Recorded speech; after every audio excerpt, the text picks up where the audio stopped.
ശ്രീമന്നാരായണീയം 49 ദശകം. വൃന്ദാവന യാത്ര. പവൽപ്രഭാവ വിദുരാഹി ഗോപ സ്തരുപ്രപാദാധികമത്ര ഗോഷ്ടൈ അഹേതുമുൽപാദഗണം വിശങ്ക്യ പ്രയാതുമന്യത്ര മനോവിധേനു.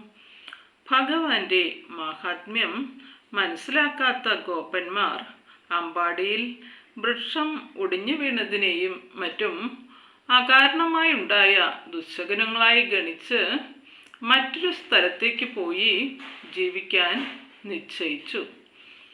തത്രോപനന്ദാഭിത ഗോപവർയോ ജഗൗഭവൈ പ്രേരണൈവ നൂനം ഇതപ്രചിത്യാം വിപിനം മനോജ്ഞം വൃന്ദാവനം നാമ വിരാജതീതി. ഭഗവാന്റെ ആന്തരിക പ്രചോദന നിമിത്തം ഉപനന്ദൻ എന്നു പേരായ ഒരു ഗോപശ്രേഷ്ഠൻ അവിടെ നിന്നും പടിഞ്ഞാറ് ഭാഗത്തായി വൃന്ദാവന നാമത്താൽ മനോജ്ഞമായി പരിലസിക്കുന്നതും താമസത്തിന് പറ്റിയതുമായ വനം സ്ഥിതി ചെയ്യുന്നുണ്ടെന്നറിയിച്ചു. ബൃഹദ്വനം തൽ കലു നന്ദമുഖ്യ വിഹായ ഗൗഷ്ഠിനമഥക്ഷണേന തദന്വിതത്തജനീന വിഷ്ട ഗിരിഷ്ടയാനാനുഗതാവിചേലു. ഇക്കാലമത്രയും അങ്ങ് താമസിച്ചിരുന്ന ബൃഹദ്വനത്തെ വിട്ടുപിരിഞ്ഞ് നന്ദൻ മുതലായവർ അമ്മയാൽ എടുക്കപ്പെട്ടവനായി അങ്ങ് കയറിയിരിക്കുന്ന മനോഹരമായ വാഹനത്തെ പിന്തുടർന്നുകൊണ്ട് പുറപ്പെട്ടു. അനോമനോജ്ഞധ്വനിതേനു പാളി കുരപ്രണാദാന്തരതോ വധൂപി ഭവദ്വിനോദാലപിതാക്ഷരാണി പ്രപീയനാജ്ഞായതമാർഗദൈർഘ്യം. വാഹനങ്ങളുടെ മനോഹരമായ ശബ്ദവും പശുക്കളുടെ കുരപാത നിനാദവും മുഴക്കിക്കൊണ്ടിരിക്കുന്നതിനിടയിൽ അങ്ങയുടെ കൊഞ്ചലും ലീലാവചസ്സുകളും കേട്ട് സന്തുഷ്ടരായ ഗോപസ്ത്രീകൾ മാർഗത്തിന്റെ ദൂരവും യാത്രാക്ഷീണവും അറിഞ്ഞില്ല. നിരീക്ഷ്യ വൃന്ദാവനമീശ നന്ദൽ പ്രസൂനകുന്ദ പ്രമുഖദ്രുമുഖം അമോദാശാദ്വല സാന്ദ്രലക്ഷ്മ്യ ഹരിന്മണി കുട്ടിമ പുഷ്ടശോഭം.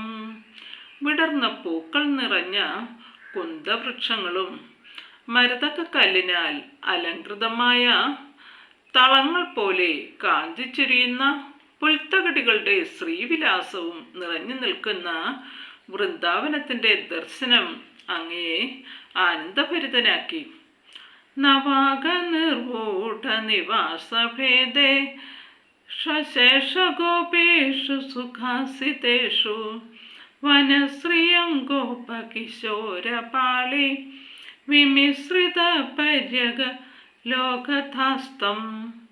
അവിടെ നവീനമായി നിർമ്മിക്കപ്പെട്ട സുന്ദരമായ ഗൃഹങ്ങളിൽ ഗോപന്മാരെല്ലാം സന്തോഷപൂർവം ജീവിച്ചു കൊണ്ടിരിക്കെ അങ്ങ് ഗോപകുമാരന്മാരുടെ സംഘത്തിൽ ചേർന്നു.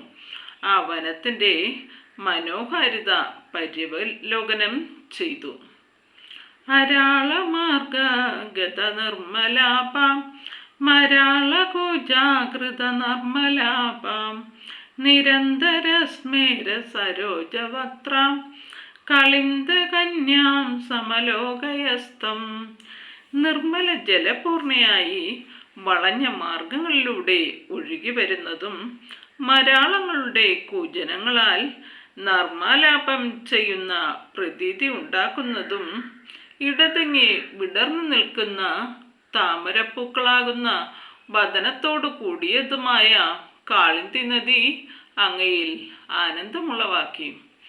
മയൂരകേകാശ തലോപനീയം മയൂഖമാലാശബളം മണീന വിരിഞ്ചലോകസ്പൃശമുച്ച ശൃംഗൈർ ഗിരിഞ്ച ഗോവർദ്ധനമക്ഷതാസ്തം.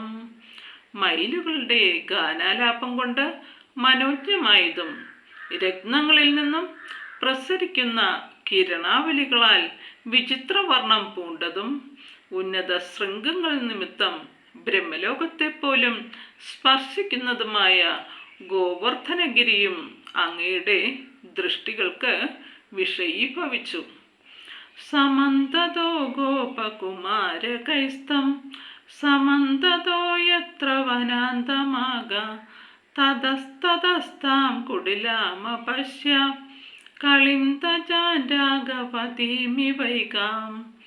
ഗോപബാലകരോടൊത്ത് അങ്ങ് ചെല്ലുന്ന വനഭൂഭാഗങ്ങളിലെല്ലാം സ്വസവിധത്തിലേക്ക് വരുന്ന അനുരാഗലോലമായ തരുണി എന്ന പോലെ വളഞ്ഞ വഴികളിൽ കൂടി വരുന്ന ഏകാകിനിയായ കാളിന്തിയെ തന്നെ കണ്ടു.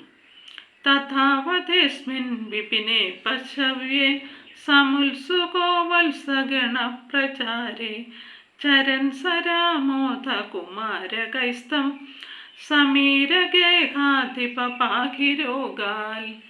ഇപ്രകാരം മനോജ്ഞവും പശുക്കൾക്ക് ഹിതകരവുമായ ആ വനപ്രദേശത്ത് അങ്ങ് ബലരാമനോടും മറ്റു ബാലകരോടും ചേർന്ന് പശുക്കിടാങ്ങളെ മേയ്ക്കുന്നതിൽ ഔത്സുക്യം പൂണ്ട് ചുറ്റി സഞ്ചരിച്ചു.